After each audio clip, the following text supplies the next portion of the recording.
You wake up in the middle of the night because of a sharp pain deep inside one of your teeth. At first, you hope it will disappear in a few minutes. Instead, every heartbeat makes the pain stronger. Even the cool air entering your mouth feels unbearable. Today, you would probably take a painkiller, call a dentist, or book an emergency appointment. Within a few hours, the pain might already be under control.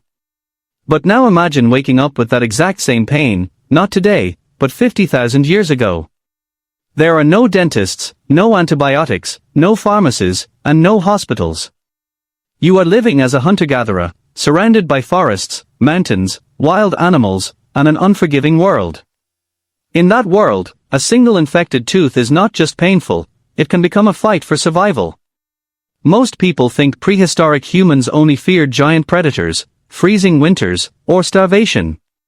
But archaeologists have discovered that something as ordinary as tooth pain could be just as dangerous.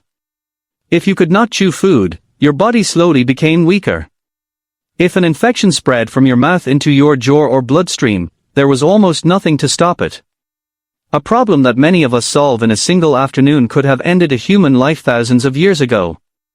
Yet prehistoric people survived for hundreds of thousands of years. They raised families, crossed continents, hunted enormous animals, and adapted to some of the harshest environments on Earth. So, how did they survive something as simple, and as terrifying, as a toothache? The answer begins inside ancient caves and fossilized skulls. Every prehistoric jaw tells a story. Long after muscles and skin disappeared, the teeth remained. Unlike most bones, teeth survive for tens of thousands of years with remarkable detail. They preserve scratches, cracks, infections, and even tiny particles trapped in hardened plaque. To archaeologists, they are like history books written in enamel. One of the most famous discoveries comes from Shanidar Cave, in northern Iraq. During the 1950s, archaeologist Ralph Solecki uncovered the remains of several Neanderthals who had lived there around 50,000 years ago. Among them was an individual scientists now called Shanidar 1. His skeleton shocked researchers. He had lost the use of one arm, likely suffered blindness in one eye, survived multiple broken bones, and showed severe damage throughout his body. His teeth were heavily worn, several were missing, and signs of long-term dental disease were clearly visible. By every expectation, he should not have survived for very long. But he did. Scientists estimate that Shanidar 1 lived for many years after these injuries occurred. That changes the entire story. A person with damaged teeth, limited mobility, and serious disabilities could not easily hunt large animals or gather enough food alone. The most likely explanation is that other members of his group cared for him. They shared food, protected him, and helped him survive. This discovery transformed the way researchers viewed Neanderthals. Instead of seeing them as isolated survivors, they began to recognize something deeply human: cooperation. Even when someone suffered from constant pain, they were still valued by the people around them. That idea becomes even more remarkable when you consider what prehistoric people actually ate. Modern food is soft. Bread, cooked vegetables, rice, pasta, and processed meals require relatively little effort to chew. Ancient food was completely different.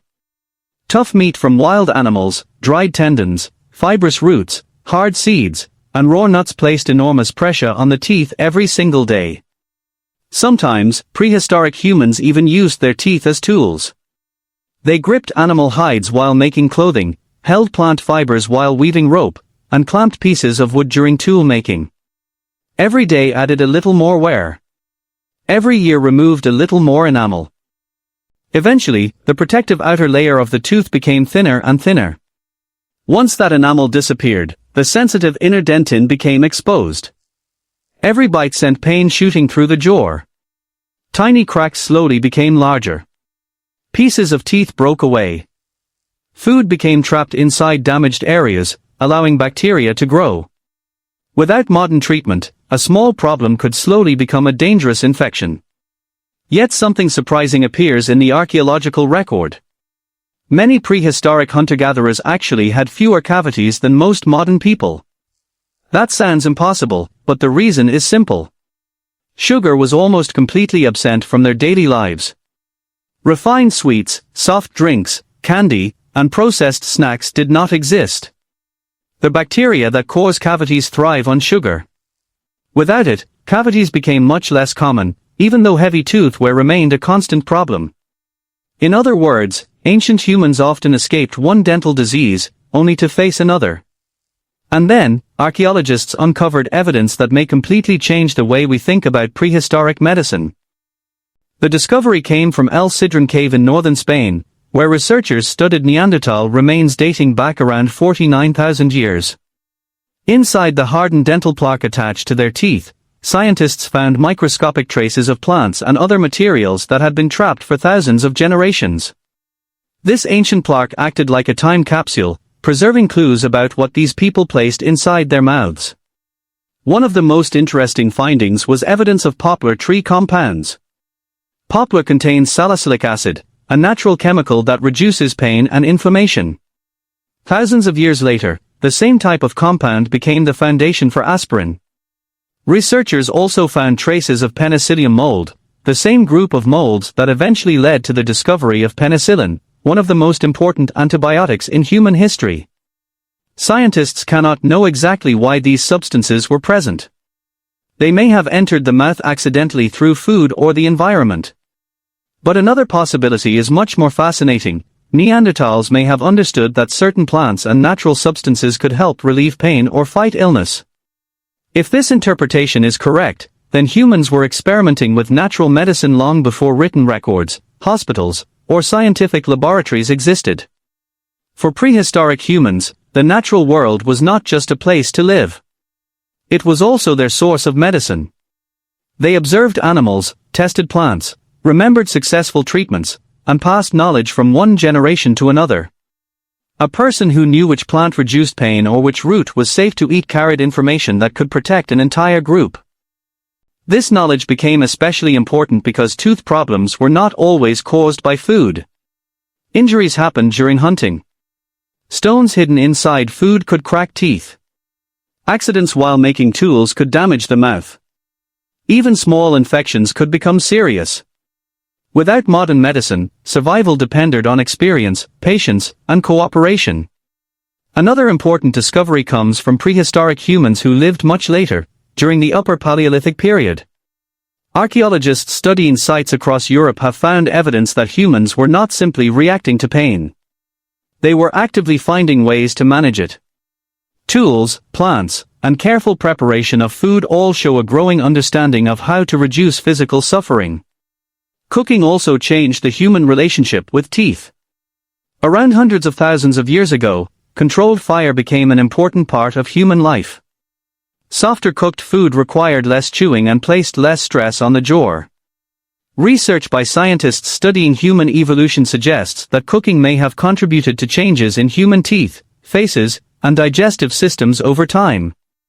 But there was another challenge: knowledge could disappear. If an older member of a group died, years of experience about plants, injuries, and healing methods could vanish with them. This made older individuals extremely valuable. Survival was not only about physical strength. It was also about memory. A hunter who remembered animal behavior, a parent who knew which plants were dangerous, or an elder who understood how to treat wounds could influence the survival of everyone around them. Ancient humans survived because information moved from one mind to another. When you look at a prehistoric skull today, you see more than broken teeth and damaged bones. You see evidence of adaptation.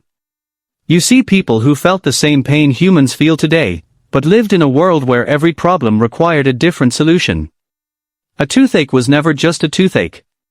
It tested whether you had knowledge, whether your group supported you, and whether your environment contained something that could help you heal. Modern dentistry has transformed human life. A damaged tooth that once threatened survival can now be repaired in a single visit. But the ancient remains buried beneath the earth reveal something unexpected. Our ancestors were not helpless people waiting for civilization to save them. They were observers, problem solvers, and survivors who learned how to use the world around them. Every time you brush your teeth, visit a dentist, or feel a small pain in your mouth, you are experiencing a problem that has followed humanity for thousands of generations. The tools have changed. The world has changed. But the fragile human body facing that pain is still the same.